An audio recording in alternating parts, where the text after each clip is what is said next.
reality, captured in user-friendly symbols and processed for understanding.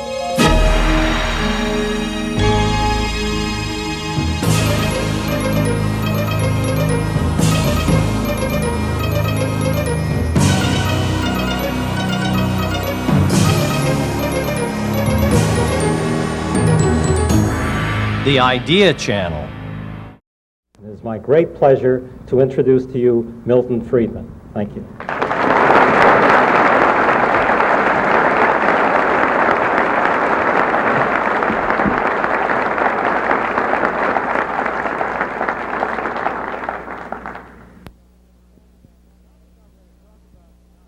The topic I'm going to talk about tonight, I had thought it was announced. If not, it'll come as a surprise to you, but I hope not as an unpleasant surprise, is the topic of money and inflation. It's not a topic I think there's anybody in this room who is uninterested in, at least the inflation half of it. Most of you are also very interested in the money half, but from a different point of view. Whenever I talk about inflation, I am reminded of a wonderful story about the man who decided to take advantage of the growing science of cryogenics. That's the science of freezing people up so that they can be in deep freeze for a time and then restored to life. And he got himself put into the deep freeze for a 20-year period. And of course, before he went into the deep freeze, he left all his securities and his worldly belongings at his brokers with instructions to do the best he could for him.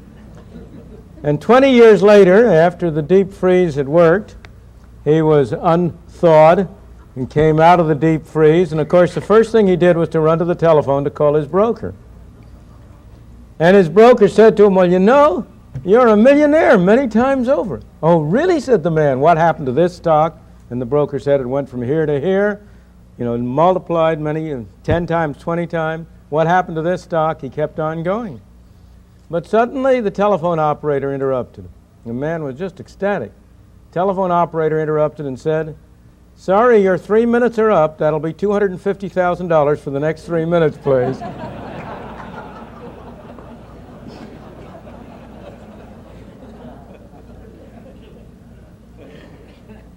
That's real inflation. That's at the moment a story, but it's not a story which does not have some examples in history. Inflation is a disease. It's a dangerous disease for a society. It is sometimes a fatal disease for a society. It's a disease that, if allowed to rage unchecked, can destroy a society. And we have many such examples.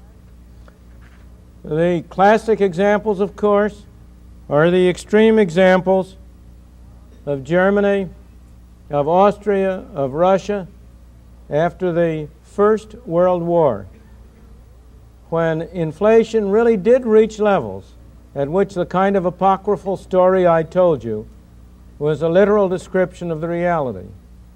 When inflation reached levels at which employers would pay their workers 3 times a day after breakfast, lunch, and dinner so they could go out and spend the money before it lost all its value. That's the real extreme cases.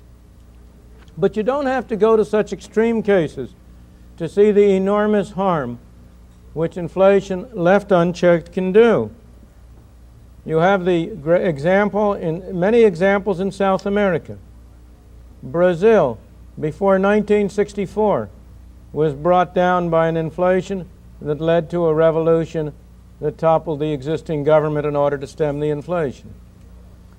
In the famous case of Chile, with Mr. Allende in power, he produced an inflation, which was one of the major factors that caused the economic catastrophe that led to the replacement of his government by a military dictatorship. We are nowhere near that stage in the United States, but it behooves us as a nation to pay attention to this disease, to ask ourselves, what is the cause of the disease? How do you cure the disease? What are the effects of the cure? What are the side effects of it? And what will happen if we don't cure it? And I propose to discuss the topic tonight under those headings, and then go on to consider in somewhat more specific detail the experience of the United States over the past decade or two and the present situation that we face. Now, the first step toward understanding the cause of inflation is to recognize that it is always and everywhere a monetary phenomenon. It's always and everywhere a result of too much money, of a more rapid increase in the quantity of money than an output. Moreover, in the modern era, the important next step is to recognize that today governments control the quantity of money, so that as a result, inflation in the United States is made in Washington and nowhere else. Of course, no government any more than any one of us likes to take responsibility for bad things. We're all of us human. If something bad happens, it wasn't our fault. And the government is the same way. So it doesn't accept responsibility for inflation. If you listen to people in Washington talk, they will tell you that inflation is produced by greedy businessmen, or it's produced by grasping unions, or it's produced by spendthrift consumers, or maybe it's those terrible Arab sheiks who are producing it. Now, of course, businessmen are greedy. Who of us isn't? Trade unions are grasping. Who of us isn't? And there's no doubt that the consumer is a spendthrift. At least every man knows that about his wife. But none of them produce inflation, for the very simple reason that neither the businessman, nor the trade union, nor the housewife has a printing press in their basement on which they can turn out those green pieces of paper we call money. Only Washington has that printing press, and therefore only Washington can produce inflation. If you listen to the people from the communist world, they'll tell you inflation is a capitalist phenomenon. That's not true. If you look at Europe today, one of the most rapid rates of inflation in Europe has been in Yugoslavia, which is a communist country. One of the slowest rates of inflation has been in Switzerland, which is a capitalist country. So inflation is not a capitalist phenomenon. But neither is it a communist phenomenon. If Switzerland has low inflation, the United Kingdom in recent years has had inflation rates running up to 20-25% a year. Italy has inflation rates today of that order of magnitude. Inflation is not a capitalist phenomenon, it's not a communist phenomenon, it's a printing press phenomenon. Now, in saying that inflation is a printing press phenomenon, in saying that inflation is always caused by a more rapid increase in the quantity of money than an output, you're only at the beginning of the problem, because you must distinguish the immediate cause from the more ultimate cause. You must ask, why is it that the quantity of money increases too rapidly? But before I go on to that question, I just want to settle for once and for all the point that inflation is a monetary phenomenon. That proposition has been documented over and over again. We have evidence for the United States for over 100 years, for Great Britain for 200 years, for Sweden for 200 years. There has never in history been an inflation that was not accompanied by an extremely rapid increase in the quantity of money. There has never in history been an extremely rapid increase in the quantity of money without an inflation. But in order to persuade you of this quickly and with a minimum waste of time, I have brought a few pictures along to show you that will graphically illustrate the proposition about the relation between money and inflation. And I'd like to, if we can start with the first of those slides now. Maybe you can make out that there are two lines on that chart.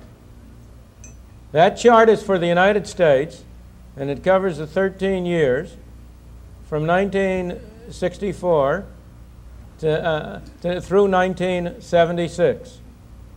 And one of those charts, the solid line, is the quantity of money per unit of output. And the other line, which is a dashed line, is the consumer price index. Those two lines cross at 1970 because that's the way they're constructed. Both of those series were expressed on 1970 as a base of 100 in order to try to get the two series in the same scale. But there is nothing whatsoever in the arithmetic of it to make those two curves the same elsewhere. And I may say that the quantity of money that's plotted there is a quantity of money for a year ending 6 months before the price index. So that you are not, there's nothing funny about that. And you can see that the two lines are almost indistinguishable. Now I've got a segment of 13 years up there, but if I had a segment of 100 years, the relationship would be the same way throughout the whole of that period. But you may say that's only for the United States. But what about other countries? And so let's have the next slide. The next slide is for Germany for the same period. And again, you will see the same story. Now the interesting thing here is that you can see that the quantity of money for a while in the later in the 70s was running ahead of the price index, but now they're coming back together again. And that's a behavior you very often observe. The quantity of money per unit of output is a major factor that from the immediate sense determines the price index, but it doesn't operate instantaneously. Sometimes there are delays of a year or two, but sooner or later they all come back together. Well, the United States and Germany are very similar countries. What about another country? Let's have the third chart. And the third chart there is supposed to be for Japan. I can't read it. Is that what it says up there? That's for Japan. And you will notice that Japan experienced a much greater price rise than either the United States or Germany did. But Japan has now been coming back. It's done a remarkable job of controlling the quantity of money. And as a result, the rate of price inflation in Japan has come down from close to 30% a year to where today, in the period after this chart, it's back down to about 7%. But again, you have the same synchronism between the two charts. Now, the next chart, let's have the next chart, which is for Great Britain. You can see each one of these has a little bit more inflation than the preceding one, but each one of them, you again have the same relationship in every case between the quantity of money and prices. Now, one of the interesting things about that comparison between Japan and the United Kingdom is you will hear many people telling you that the real reason you have inflation is because of trade unions. If you listen to anybody telling you about Great Britain's plight, they will tell you that the real problem in Great Britain is that you have such strong trade unions that they push up wages and that causes inflation. Well, if that explains this relationship for Britain, what explains the previous chart for Japan, where trade unions are not very important or much weaker than they are in Great Britain? Or what explains the next chart, which is a honey, for Brazil? Can we have the last chart? Now that's an inflation that's really an inflation. That's none of these baby inflations we've been playing with. Of course, there are still better ones in Argentina and Chile, but we don't have a big enough room. Now here again, if trade unions cause inflation, as you know, Brazil has a military government, and trade unions have absolutely nothing to say about anything except as they are branches of the government apparatus. So that it's clear you cannot explain, in the case of Brazil, the inflation by trade unions, but you can see very clearly that you can explain it by changes in the quantity of money. Thank you. We can have the lights back on now. As I say, that's a very small sample of the evidence that is available on the linkage between the quantity of money on the one hand and prices on the other. That evidence is available for hundreds of years in many countries, and there are no exceptions. But that only gets you to first base. The question is, why is it that the quantity of money increases relative to output? If you go back 100 years ago, and here in California this is very appropriate to go back a little more than 100 years ago, sometimes the quantity of money increased more rapidly than output because of discoveries of gold or precious metals. As you know, you had the gold rush in California in late 1840s, early 1850s. You had the Australian gold discoveries in the same period in 1850s. And you had a worldwide inflation as a result. In the 1890s to 1913, you had a worldwide inflation because of the perfection of the cyanide process for extracting gold from low-grade ore, which produced an outpouring of gold from South Africa to supplement the gold strikes up in Alaska. But those were the good old days, before the days when governments discovered that it could escape from that relic of an earlier time, the discipline of gold, and that it had a much more scientific method of controlling the quantity of money by ending the link to gold and instead turning to government-dominated money. And today, you do not have inflations for those reasons. Today, you have inflations because governments create a very large quantity of money. The question is, why do governments do that? And today, in the main, there are fundamentally three reasons, in my opinion, why we have experienced inflation and why it is a threat.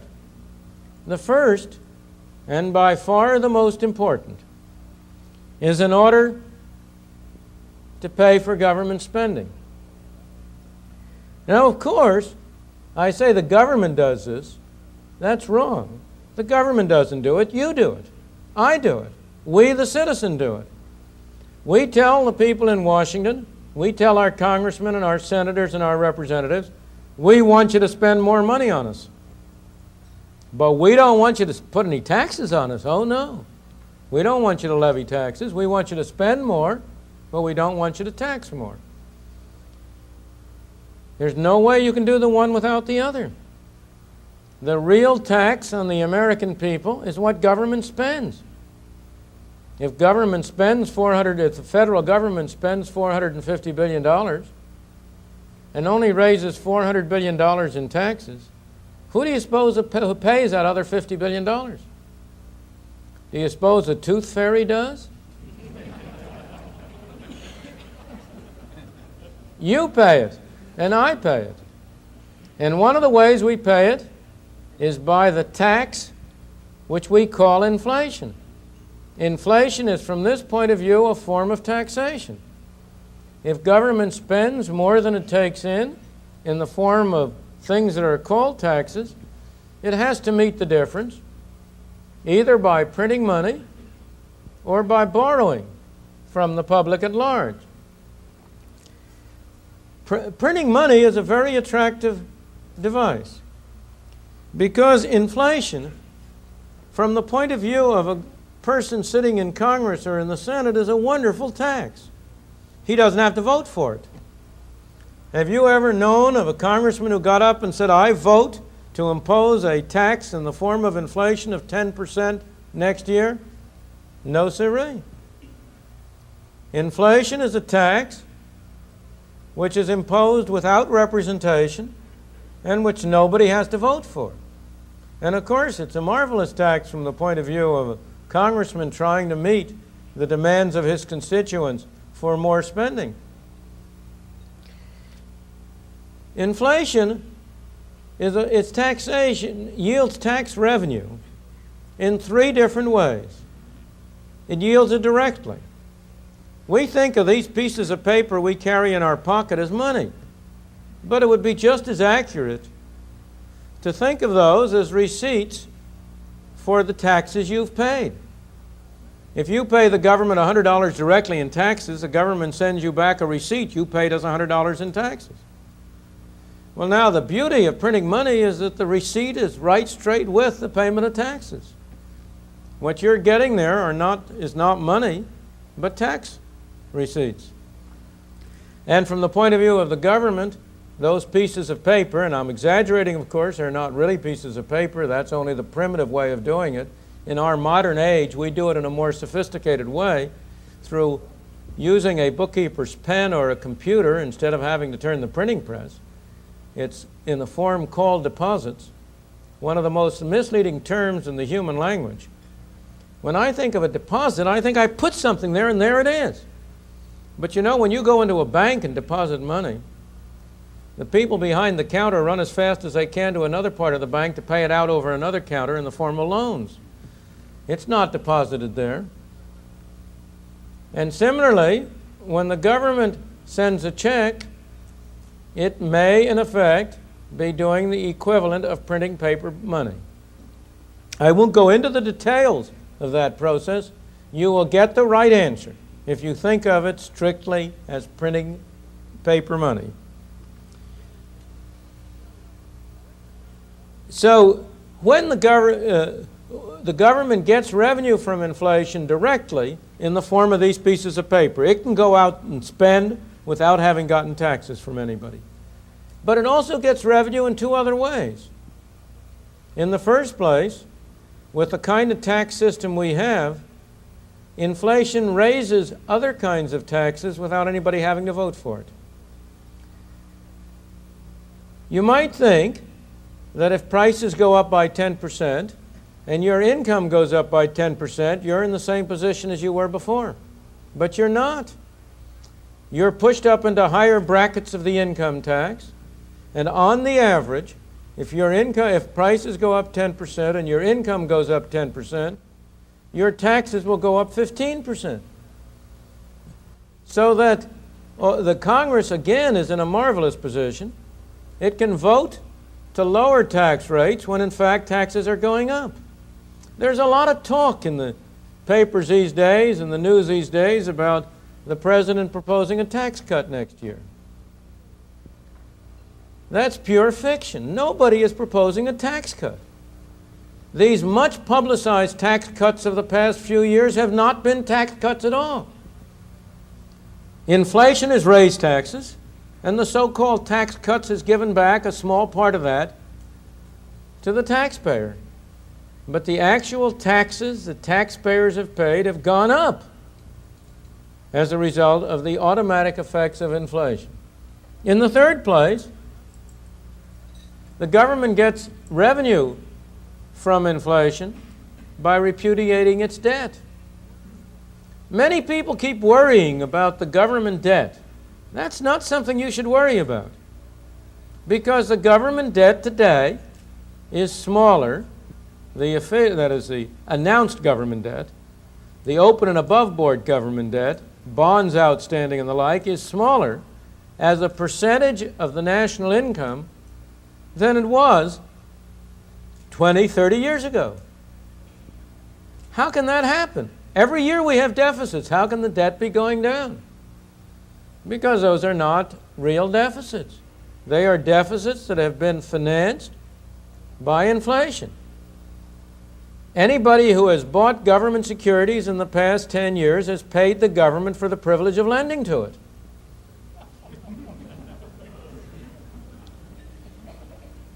Anybody who has bought a long-term government bond and then redeemed it has gotten back an amount of money which has less purchasing power, less ability to buy goods and services than the sum he initially paid for the bond. And to add insult to injury, he's had to pay taxes on what they call interest. And as a result, the debt has gone down in meaningful terms. So that inflation is a marvelous resource for a government in all three of these ways.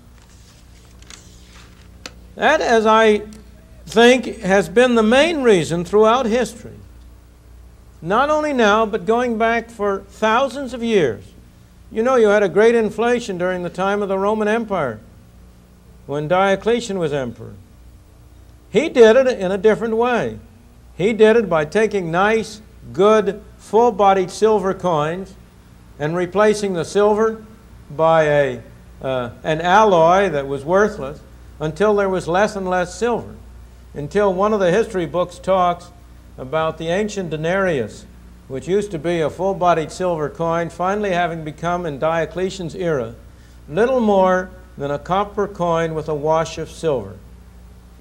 Now, I happened to come across that quotation the same year in which the American Treasury was replacing our full-bodied silver coin by a copper coin with not even a wash of silver, only of nickel. History does repeat itself. So that's been always throughout history a major reason why you have had creation of money to finance government expenditures. But we've added another reason in these days, and that's allegedly to promote full employment. In the post-war world, after World War II, every country in the West has had a full employment policy, which means not that we've had full employment. On the contrary, as you know, we've been having increasing unemployment in recent years.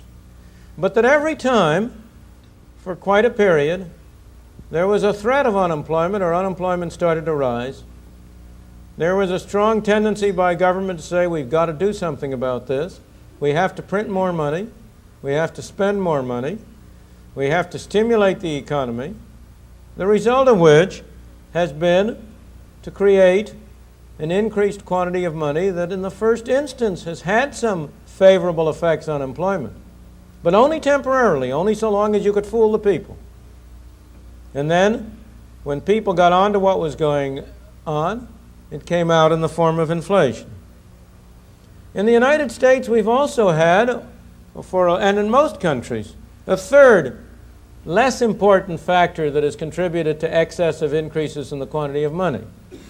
And that has been mistaken policies by the central bank.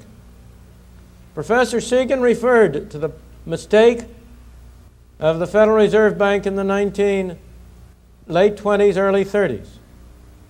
From 1929 to 1933, the quantity of money in the United States went down by a third. And that was a major factor that produced the catastrophe. That was a great mistake of the Federal Reserve. It learned from that mistake. Government agencies, like people, don't always make the same mistake the next time. They make a different one.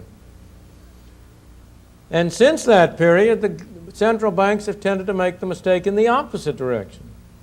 Their mistake has almost always been caused by confusing their function, by thinking that they had something to do with interest rates, instead of recognizing that their real function was to control the quantity of money.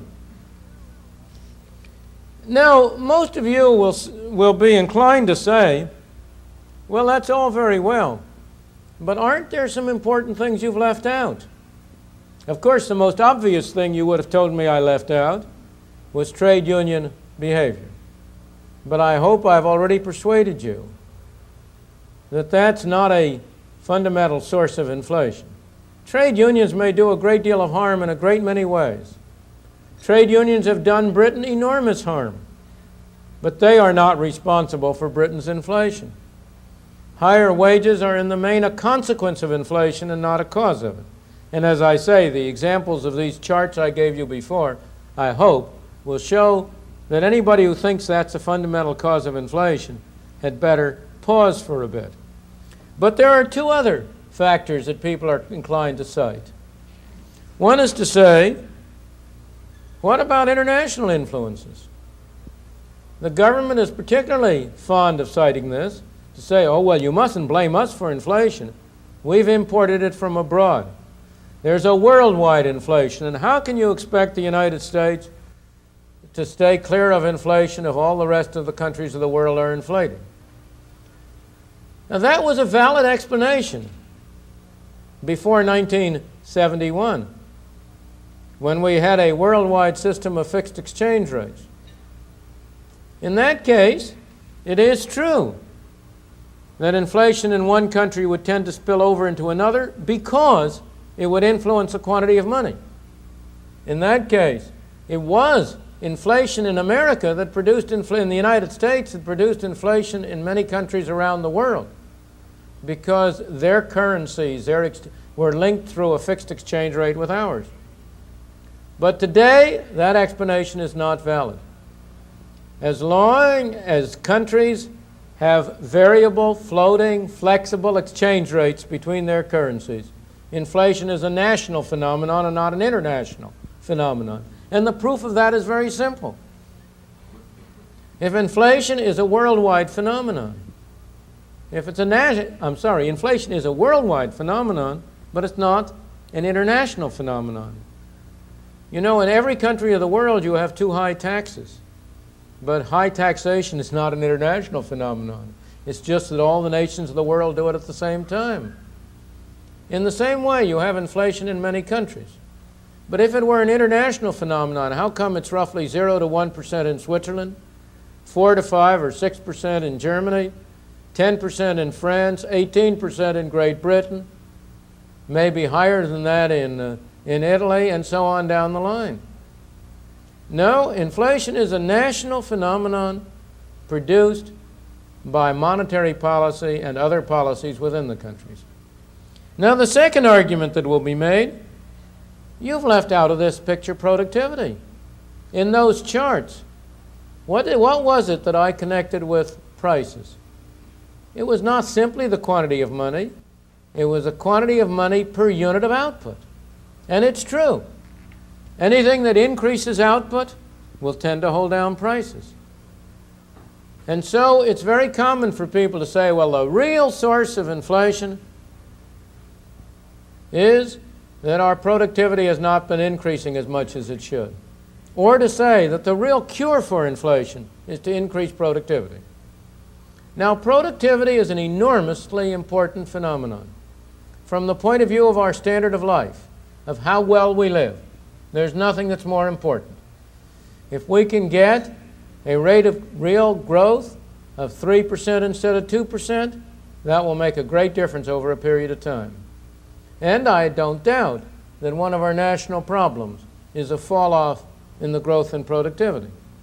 But from the point of view of inflation, it's the wrong order of magnitude. It would be a tremendous achievement to raise the average rate of growth of real output in this country from 3% a year to 4% a year. That would be a 33 1/3% increase. It would be a dramatic change. But it would reduce the rate of inflation by 1 percentage point a year. And from that point of view, the possible variations in the quantity of money are much greater than the variations in output and productivity. So from the point of view of inflation, productivity is very much of a bit actor on the stage. The lead, the hero or the villain, as you wish it, is not productivity, but what happens to the quantity of money. Now, so much for the cause of inflation. It's very easy to say what the cure is. There's no problem how to stop inflation. That's the easiest thing in the world to say. In order to stop inflation, you have to have the government spend less and print less. That's the only way you're going to stop inflation. That's the one and only cure. But you know, the real problem isn't to know how to cure inflation. The real problem is to have the political will to do so. If I may go back to my medical analogy, some years ago my physician told me about a young man who was a patient of his who had a debilitating disease, as a result of which his fingers were threatening to fall off, his toes were threatening to fall off. And my physician said, you know, that young man could be cured in no time. The only thing he has to do to be cured is to stop smoking. But I cannot in any way bring him to stop smoking. He refuses to do it. Now, the disease was curable in one sense, but it was not easy to do it. An analogy that in some ways is much closer to the problem of inflation. It's a very literal analogy, but also something of a medical analogy, is alcoholism. The thing about alcoholism is that when you go out on a toot, the good effects come first, and the bad effects only come the next morning when you have the hangover. Now that's exactly the way it is with inflation. When you start inflating, the good effects come first. After all, the government's printing money. Everybody thinks he's richer. He's got all these pieces of paper. And initially, it does have that effect. It makes business good. It expands output. It's only after a while, when it works its way through to inflation, that the bad effects come later, and you then have inflation. Similarly, on the other side, the great problem in curing an alcoholic is that the bad effects come first and the good effects come later when you try to cure it. If a man who has been subject to a craving for alcohol goes off the wagon, it's terrible. He's got a terrible time getting rid of his craving. But if he once can succeed in doing so, everything will be fine. It's exactly the same thing with inflation. If you succeed in slowing down inflation, you will initially have some very difficult times. Just as inflating stimulates the economy temporarily, so slowing down inflation slows down the economy temporarily. A more direct reason why it's difficult to apply the cure is because it's not so clear that people want to stop inflation. If I ask people, are you in favor of inflation or not? Everybody's against inflation. But when I explore a little bit further, if I say to people, tell me, have you gained from inflation? Oh, no, you say. I haven't gained. And yet the fact is that a great many people have gained from inflation. There are many, many people who have benefited. Of course, the major gainer from inflation is the Federal Treasury, as I've already said. But almost everybody who has bought a home in the past 30 years has gained from inflation. He was able to borrow on a mortgage, which inflation has paid off along with paying off the government debt. So that almost all homeowners in this country are beneficiaries from inflation. Indeed, one of the things that makes inflation such a bad social disease is precisely that it tends to be divisive. Because some people do very well during an inflation period and some people do very badly. And as a result, the population gets split into people who are seeming in great prosperity and people who are in great distress. When most people say they want to stop inflation, what they mean is that they want the prices of the things they buy to go down and the prices of the things they sell to go up. But since what one man sells is what another man buys, that's a neat trick if you can do it. And as a result, people aren't really serious when they say they want to stop inflation. Certainly not in the early stages, not before they fully understand, not before it's gotten to the point where it is really creating serious social problems. Everybody wants to stop inflation at somebody else's expense. Now, I've already said that if you start to cure inflation, you will get some bad effects first. Let me emphasize that those bad effects are not themselves a cure. They are side effects of a cure. If you have your appendix out, if you go to a doctor and say, and he says, you have appendicitis, you've got to take your appendix out. But after your appendix is out, you'll have to stay in bed. It used to be 2 weeks, now it's 10 minutes. But you'll have to stay in bed for a little bit. And you say to him, well, you know, I think I'll just stay in bed and not have the operation. That isn't going to cure you. And in the same way, unemployment is not a cure for inflation. I can tell you 100 ways to create unemployment that will produce more inflation, not less. I may say that used to be a proposition that people found it difficult to understand.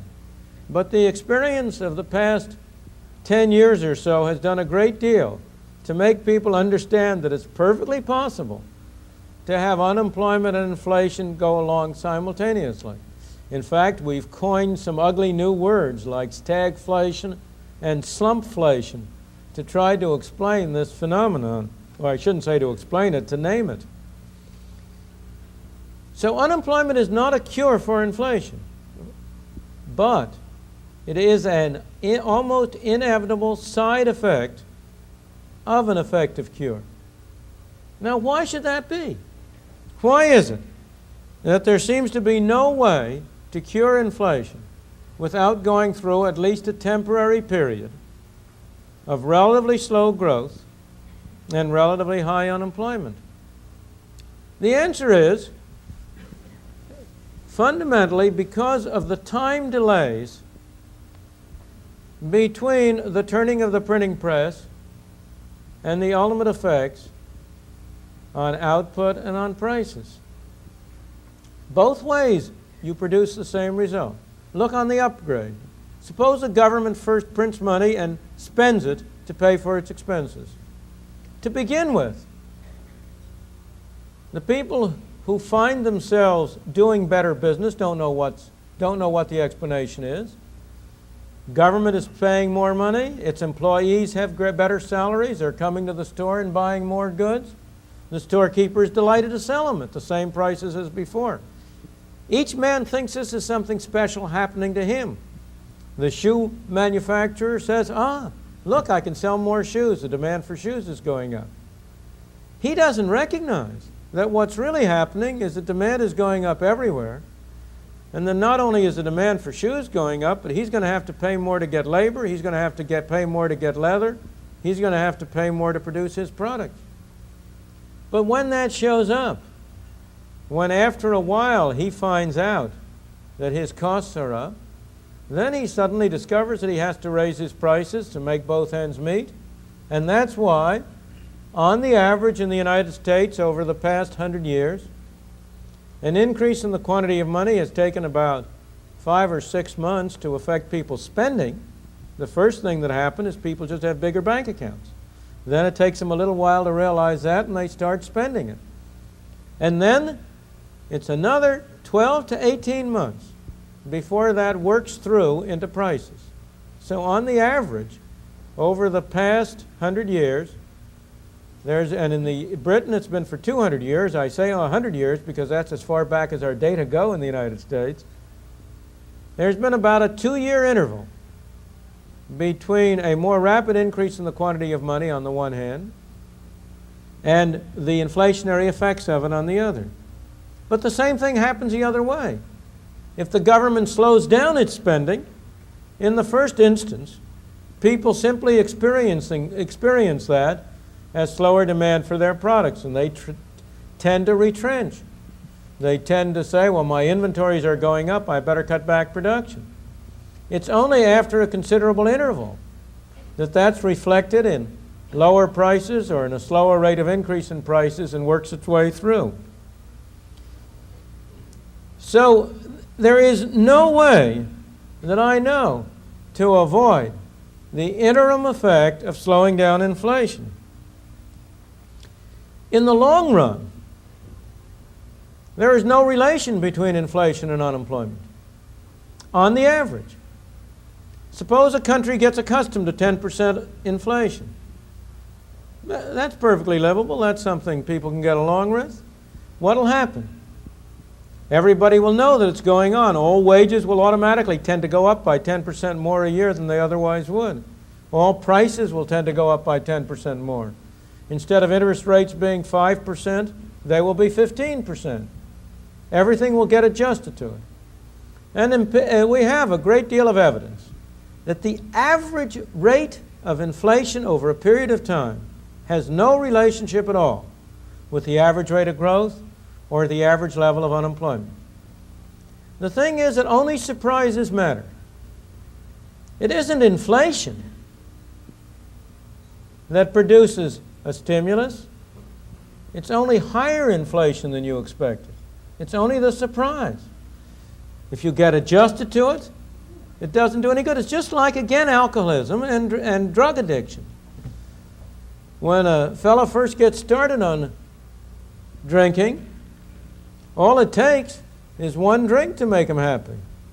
But after his body gets adjusted to that, it takes a little more, and pretty soon he's taking a half a bottle. Similarly, with drugs, it takes bigger and bigger doses to have the same effect. And similarly with inflation. As a country gets accustomed to higher and higher rates of inflation, it needs a bigger dose to have any stimulating effect. So in the long run, there is no relation, but in the short run, there certainly is. There's no way to avoid these side effects, but those side effects can be minimized by trying to take the cure gradually instead of overnight. Here we are in this nation with a base rate of inflation at the moment somewhere around 7%. It would be a mistake to try to bring that down to zero next year. We ought to do it over a 3 or 4 year period to give people a chance to adjust. We can also minimize the side effects of inflation, in my opinion, by adopting a widespread program of escalator clauses, particularly with respect to government obligations, particularly with respect to taxes. I think it is a disgrace and a scandal that we have not had a legislation which has adjusted the income tax system so that inflation does not automatically raise rates. Congress has been very quick to index its own salaries. Congress has been very quick to index the salaries of government employees. But it has been very reluctant to apply the same principle to the taxes that it imposes on the citizen. I must say myself, I would go the other way. I would like to see the taxes indexed, and with respect to the salaries of Congress and of government officials, I would index them perversely. Every 5% inflation is a 5% reduction in their salary.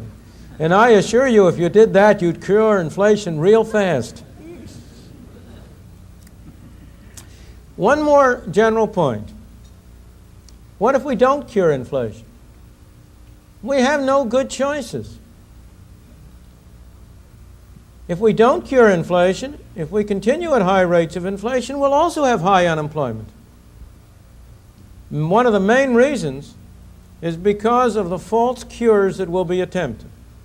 In every country that has had great inflation, the governments have resorted sooner or later to wage and price controls, supposedly as an attempt to cure inflation. We did that in this country in 1971 with disastrous results. Wage and price controls are not a cure for inflation. In fact, wage and price controls, you will find, are imposed by governments that want to inflate but want to conceal it from the populace. Governments want to get a short-term benefit by pumping up the economy, but they want the populace to think they're doing something about inflation. So they announce with great fanfare that they're fixing prices and wages.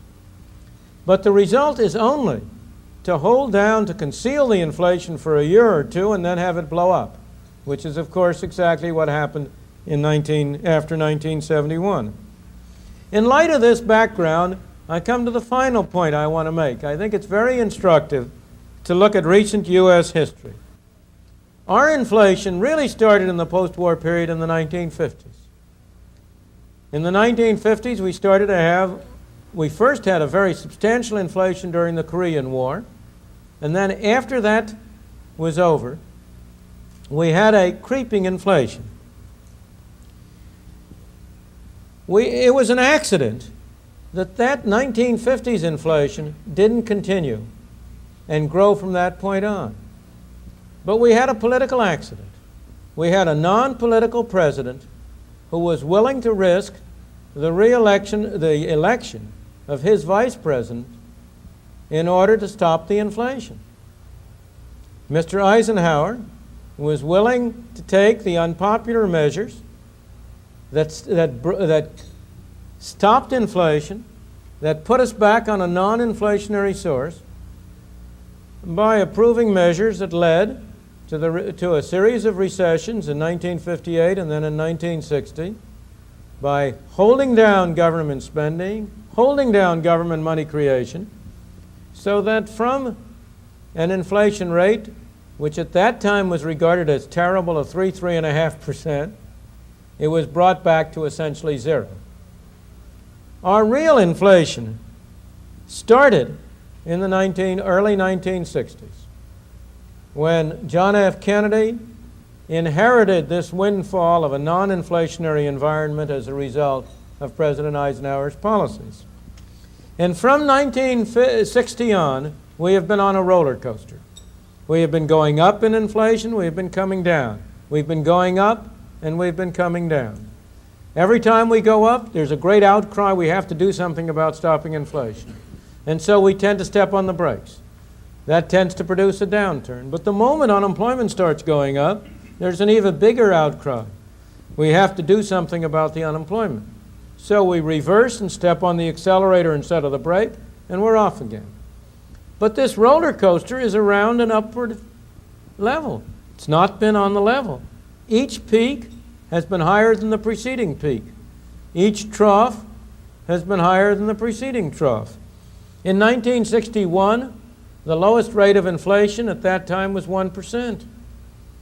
In 1967, the next trough, the lowest rate of inflation was 2.5%. In 1971, before Mr. Nixon introduced price controls, in order to control what was then supposed to be the horrendous rate of inflation of 4.5%. In that period, the lowest rate was about 4%. In 1976, last year, when again we went through a recession to stop the inflation, the lowest rate was 6%. It was 5%, I'm sorry. So each bottom rate has been higher than the preceding one. Similarly, each top rate has been higher than the preceding. In 1966, we reached 4%. In 1969, we reached 6%. In 1974, we reached 12%. In 1979, we will reach, you fill in the numbers. It's not a pleasant prospect. So we've been on a roller coaster, going up and up and up. And we've been on that roller coaster because of the problem that I've mentioned, that we get accustomed to our addiction, and we need bigger doses to get another high. If we look at the most recent period, we've had the same situation again. From January 1974 to January 1975, the quantity of money defined to include the currency in your pockets and all deposits at commercial bank, demand and time, what has come in the jargon of the literature to be known as M2. I apologize for having given it that unlovely name. But M2 has been grew in that year at 6.8% a year. That was a relatively low rate. And it was that was responsible for the tapering off of inflation, so that by the end of 76, it was down to about a 5% on a year-to-year basis. But in the period from January 75 to now, the money supply has been running at the annual rate of 10% a year. M2, this quantity of money. And that portends an increase in the inflation rate. We've hit the bottom and we're now on the way up. We had a temporary bulge in January, February as a result of the very hard winter. But the more fundamental phenomenon is that we're now on an upgrade. We'll probably hit 7 to 9% next year, something like that. And the base rate of inflation today is somewhere in that level. The tragedy of this whole history is that we have time and again, 4 times now, paid the price of stopping an inflation and not gotten the benefit. We've stepped on the brakes. We've slowed down the monetary expansion. We've taken a recession.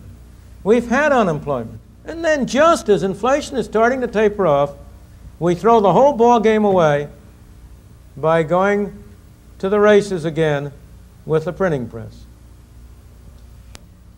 Unfortunately, given these mistakes, at the present time, the options open to this country are only bad options. We don't have good options.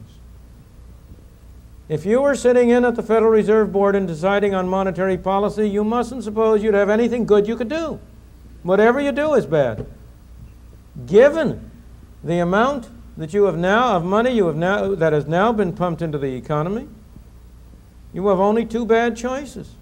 If you slow down drastically in order to try to hold back inflation, the economy will experience a recession in late 78, early 79, and it may be a fairly severe recession. Alternatively, you can say, well, we can't do that. We've got to step on the gas, keep doing what we're doing now. Then you are condemning the economy to going into another period of double-digit inflation. 2 years ago, there was a choice. Having paid the price for slowing down the inflation, we should have continued on a relatively slow rate of monetary growth, and then we would by now be well on the way to a cure for our inflation. But we have not done so. And as I say, I don't really blame the people who are doing it. The real blame has to be put on us, the citizens, the voters of this country, for not telling our government what we want them to do. And I am afraid that we shall have to go through several more of these swings in the roller coaster before the American people decide that they have had enough of it, and that it's time to bring it to an end, that it's time to send an unmistakable message to Washington: we want you to stop the roller coaster. When we do, there is no technical difficulty about stopping it. Let me emphasize, it will not be costless to stop it, but it will not be costless to continue what we're doing. If I may conclude with my medical analogy, if you're sick, it's very, very seldom that a doctor can give you a cure which will enable you to rise from your bed the next day a whole person, completely unaffected by your illness. We have a disease called inflation. Fortunately, our basic constitution is strong. This is a strong, healthy country, although we've been doing our best to make it unhealthy. We've been doing our best to take measures that will reduce our productivity. But nonetheless, we're still a pretty strong, healthy country. And there's nothing basically wrong with us. But we have been suffering from a self-imposed disease of inflation. Sooner or later, I am sure we will get up the will to cure it. But we shall not cure it or continue it without paying a price either way. Thank you.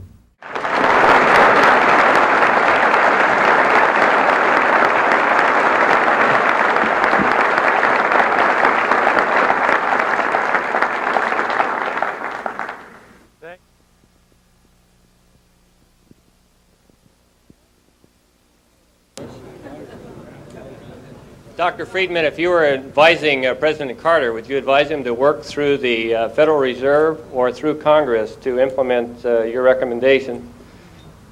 Well, I'm not sure those are different, and I'm not sure it's really President Carter to work through them. You know, the President has a lot of influence but very little power. The President does not pass the appropriation bills. The President has no direct control over the Federal Reserve printing press. The real source of power in this respect are the Congress and the Federal Reserve together and jointly. And I believe that's where the public at large has to bring political pressure to bear to produce the right kind of policy. So we need to change Congress to get off the treadmill. No, we don't need to change Congress. Excuse me. You know, people have a great misunderstanding about this.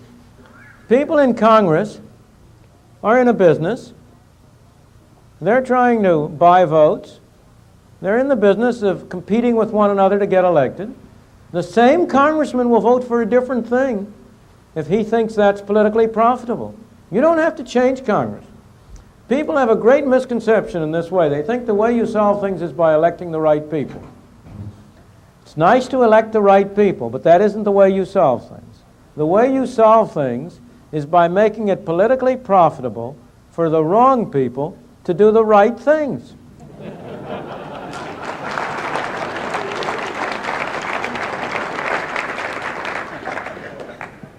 You said rather optimistically, I think, that you have detected a trend wherein the public will accept a slowing down of the rolling of the printing presses. I confess that that trend is invisible to me, and I wondered what evidence of it you have seen. I was really not referring directly to a trend to slow the printing presses, but a more fundamental trend in people's ideas and attitudes toward the role of government. 10 years ago, 20 years ago, it was widely taken for granted that there was hardly any problem, the solution of which did not reside in Washington, did not reside in throwing more money at the problem. Very few people believe that anymore today. People are greatly disillusioned about what government can accomplish. In the more particular area you're describing, worldwide, and not merely in this country, the public at large has shifted its major emphasis from unemployment to inflation. It is not any longer politically popular to reduce unemployment by creating inflation. If you take a case like Great Britain, which has in some ways been on the forefront of this, 10, 20 years ago it would have been said that it was absolutely politically intolerable to have had rates of unemployment of the kind that Britain has had. But today, the Labour government in Britain finds it popular, politically profitable, to put its emphasis on reducing the rate of inflation. In Britain, last September at the Labour Party conference, Prime Minister Callaghan found it politically profitable to say, we used to think that if you had unemployment in a recession, the way to get out of it was by spending more money or cutting taxes. But if that was once a solution, it is no longer an option open to us. I'm not quoting precisely, but the sense of it. He said, because we have learned that only works temporarily, but the ultimate result is more inflation. So you have in Britain and in other countries around the world a willingness on the part of the population at large to stand for measures directed at reducing inflation. The same thing is true in this country. Every public opinion poll has shown that inflation is a problem that the public at large is more concerned about than the problem of unemployment. It will not be. You see, I think President Carter faces a real dilemma at the moment with respect to his own election prospects in 1980. He cannot control. I said before, he has much influence but little power. He cannot really control it, but suppose he could. What should he do? He's facing a dilemma. 10 years ago, the answer would have been obvious. Step on the gas, print money, create a great period of prosperity by 1980. But with double-digit inflation, the double-digit inflation will do him more political harm than the boom will do him good. So I think there is a very strongly detectable change in the attitudes of the public at large. On the one hand, they are more inclined to attribute the responsibility for inflation to government and to be more conscious of it. And on the other, they have less rosy views about the power of government to cure all ills. Thank you very much.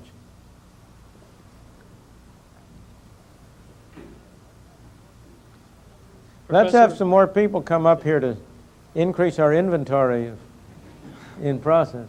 Professor Friedman, with the federal government's ability and willingness to produce unlimited amounts of money, what are the implications for the concept of a vital local and state government? And the broader question, the implication for the concept of federalism? Well, obviously, one of the trends that has been reducing the viability of local and state government has been a trend toward centralization, a trend toward enhancing the power and the strength of Washington at the expense of the State House and of City Hall. And no doubt, the fact that Washington possesses a printing press and the City Hall and the State House do not has been a factor that has been contributing to that. But again, we come back to the same question that has come up before. Will that continue? Is that necessary? Is it inevitable that the federal government will grow in power? If it is, if it does, then I agree with you. Then we would be headed toward a unified, centralized country. I think one of our great strengths as a country is precisely the federal system, precisely that we have a distribution of power, that we do have states which attach loyalties to themselves, which have independent power. So I think there is a trend in your direction, but I don't think it necessarily needs to continue or necessarily will continue.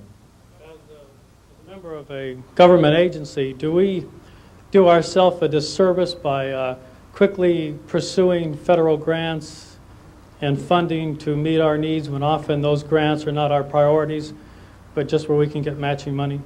Well, you have a dilemma there. Given the program, given that there is a federal program, I can't blame you for trying to go get it.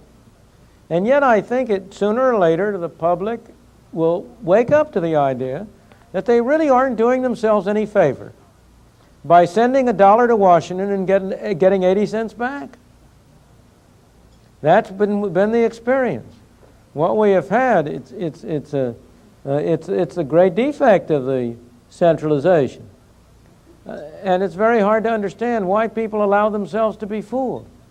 But somehow they have the impression that if the money comes from Washington, somebody else is going to pay for it. But of course it's a two-way trip, and there is a discount taken off in Washington as it turns around. I don't know if I can ask one more question, but since I deal with high school students and I'm concerned about economical education in our schools, what is your barometer as you talk to young people? What is their projection of the business economy? I deal with many people, young people, who go into government thinking that that's where the jobs are, and that concerns me. What is your forecast? Well, again, that is not preordained. We're masters of our own destiny. That depends what we as a people decide. If we as a people decide we want to continue on the path we've been going on, which I hope we won't, but if we do, why then your youngsters are better off going into Washington. They will get better salaries. Do you people know what the highest income, average income county in the United States is? It's not San Diego County. It's not even Marin County. It's not Westchester. It's not any of those fancy Connecticut counties.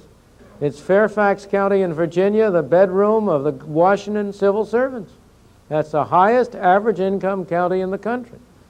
So that you would be telling the students right if you said to them that if you want to make an income, go to work for Washington. But it's up to us as citizens to make that no longer true.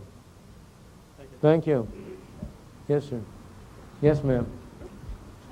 Recently, we've heard that the inflation currently experienced in this country won't respond to monetary restraint because it's cost-push inflation and not demand-pull. What response would you have to that analysis, if any? It's another example of the people who produce the inflation trying to find scapegoats for their own deficiencies. Of course the inflation will respond to monetary restraint.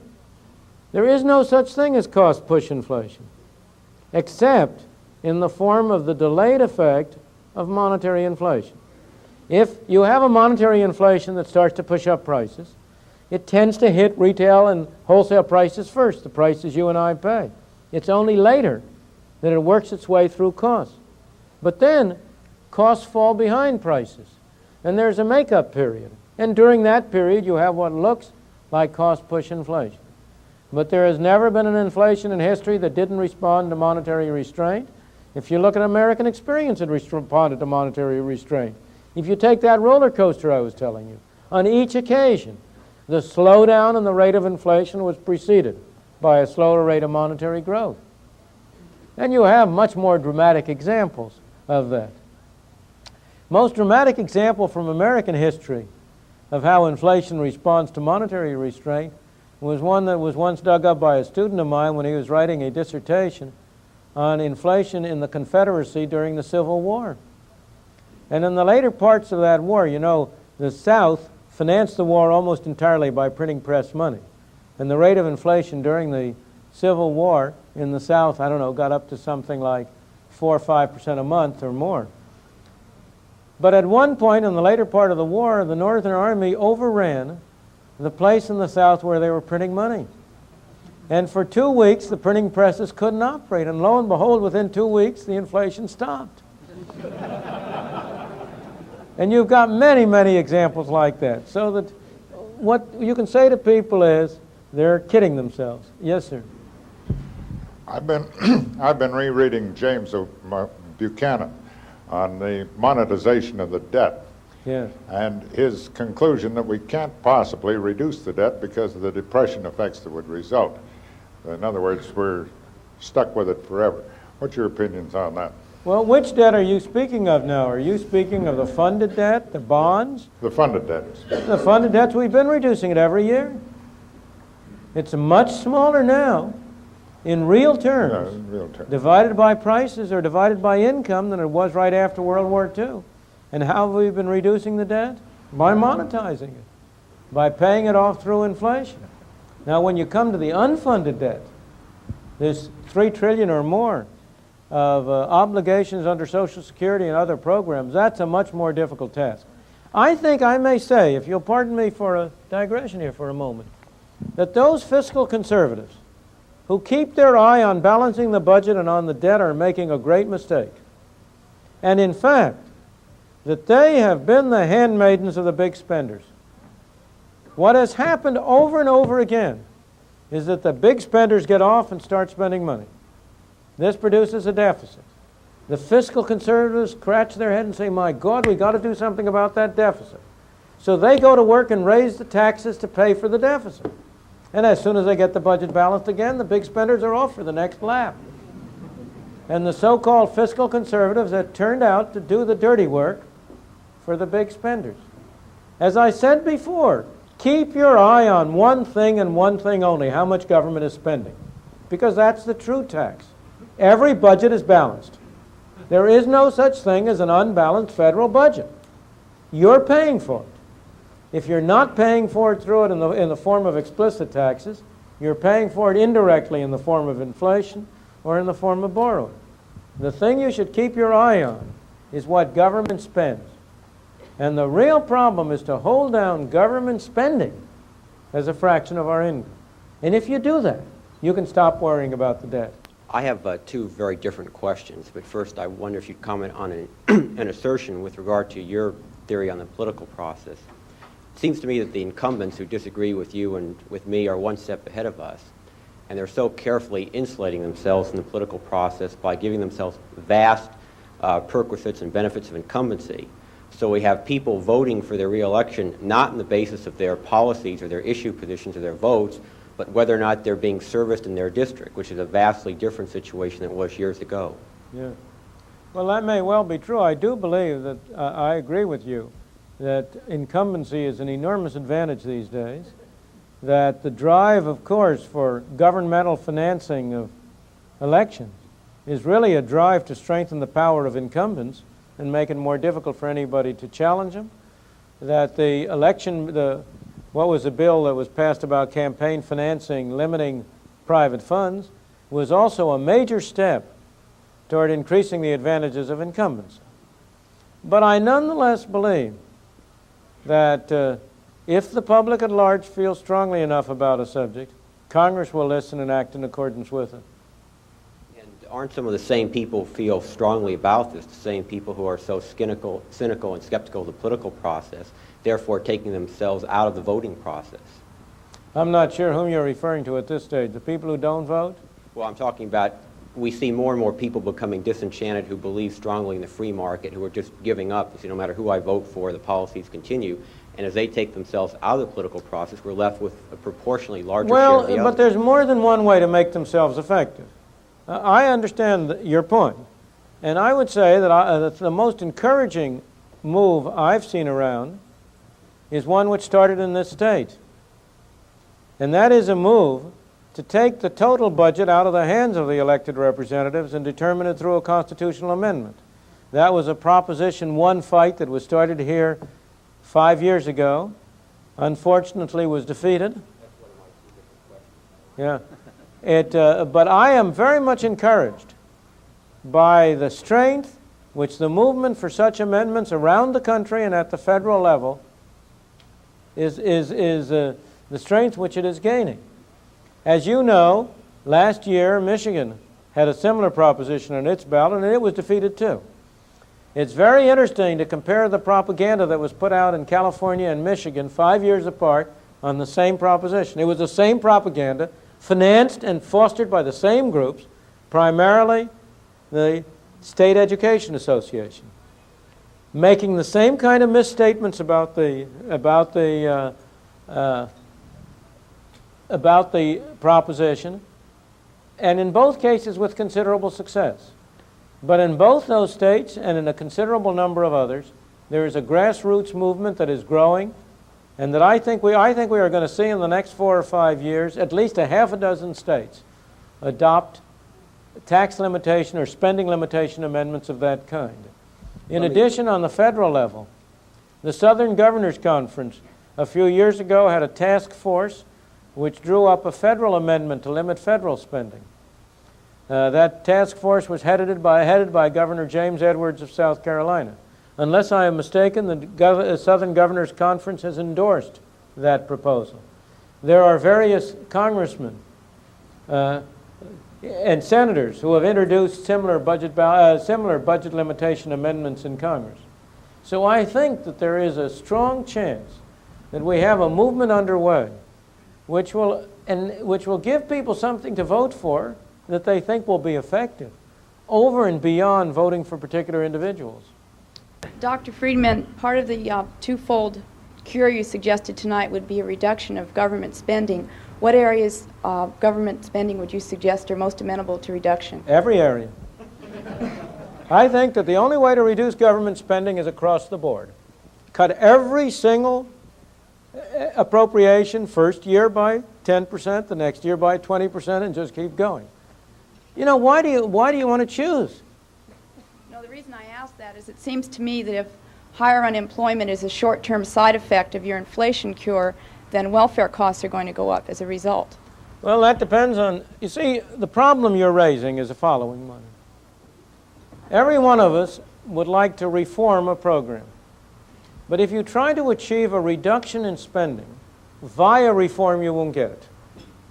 But if you first achieve a reduction in spending through across-the-board cuts, that will force you to engage in the kind of reform you're talking about. Mm-hmm. And I quite agree with you. I don't think we need to spend more money on welfare. Not at all. But if we had a more sensible welfare system, we would spend less and yet give help where it's really needed. You know, the welfare system today does not help the people who really need it.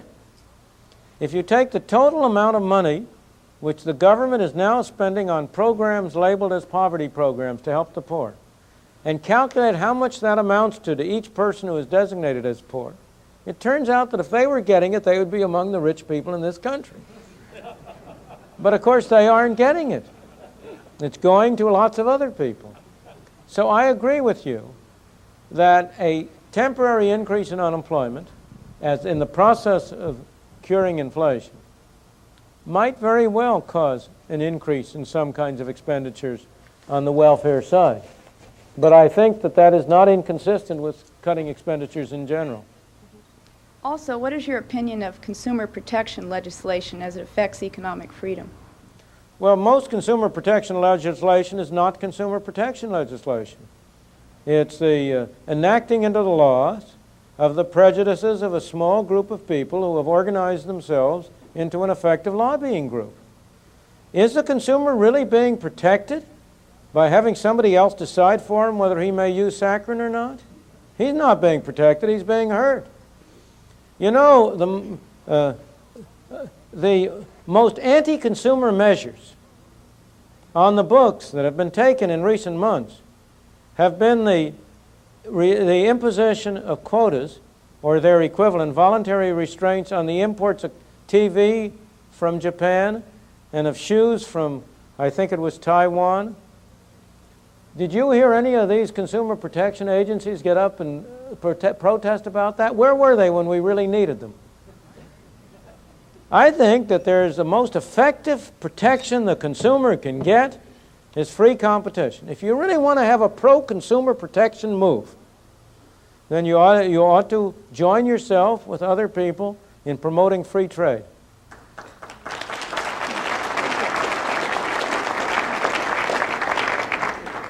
I have two questions. The first is, how detrimental do you believe the significant increase in petroleum products has been to the rates of inflation throughout the world? Not at all. The increase in the petroleum products has been a negligible cause of higher rates of inflation. It's been an excuse for governments that have produced the inflation. After all, if petroleum prices are the basic cause of inflation, how can you explain the very different impacts on different countries? Here are Japan and Germany. They both import almost all their oil. It should hit them alike. Germany went through with a maximum rate of inflation around 6%. Japan got up to 30%. What happened is that not the increase in petroleum prices, but the OPEC cartel and the reduction in availability of petroleum has produced a transfer of wealth from the rest of the world to the Arab countries. It's made us poorer. To a very small extent, insofar as it's made us poorer, it's had a slight effect on making prices higher. But it has had a very trivial effect on the rates of inflation. Second question is, what do you believe the probability might be of the removal of the capital gains tax as well as the removal of the double taxation on dividends? Well, I think there is a possibility that you will move in both those directions, but I think it's very dubious that you will go all the way in either case. Thank you. I may say, I think the more important point about capital gains is not so much about whether it's removed, but about whether the base for calculating capital gains is indexed. That's the really important question. It would be well worth paying the price of getting rid of the special treatment of capital gains if you could get the base of capital gains indexed. Because the problem with capital gains taxation now is you're not taxing real capital gains. You're taxing purely paper gains, which simply reflect inflation. That's part of the whole problem of tax indexation. Right. Dr. Friedman, one more question about tax reform. And one more question is right, because we're coming to the end of our time. We've got one more gentleman there, and we'll try to handle both of these if we can. Congressman Kemp of New York has a proposal for a permanent tax cut. I don't know of how much, partially in emulation of President Kennedy in 1963, I believe. The idea being that if you cut taxes in times of a slowdown, you'll pick up the economy and perhaps even produce more revenue for the government. Now, given your skepticism about tax reform, is this perhaps one proposal you might endorse? Well, I have long ago concluded that I'm in favor of reducing taxes at any time, under any circumstances, for any excuse. That's the only effective way to exert pressure on government spending. Congress will spend whatever the tax system will yield, plus a good deal more. But that plus a good deal more is not infinitely elastic. There is some pressure on them when it gets large. And therefore, the only effective way, in my opinion, other than these kinds of constitutional amendments I was talking about before, of bringing down spending is to reduce taxes. So, as I say, I don't go along with Mr. Kemp's reasons, but I'm in favor of cutting taxes. Okay, many thanks. Yes, sir. I'm associated with the banking system, and I do have I won't hold that against you. I do have a line of credit, and I can go, this relates to M2. I could go in tomorrow and sign a piece of paper. The bank will write out a deposit ticket. Thereby, the money supply is increased. How do you stop that? Oh, no. The bank will only be able to do that if it can find the reserves. And for the banking system as a whole, one bank can always get reserves from another bank. But the great mistake that everybody makes about many different items, it's not only this, is to confuse what's true for the individual with what's true for the society as a whole. The most fascinating thing about economics, the reason, in a way, it's always an interesting thing about economics. It's the most trivial subject in the world. And yet, so many people misunderstand it, and it's so hard for people to understand it. Why?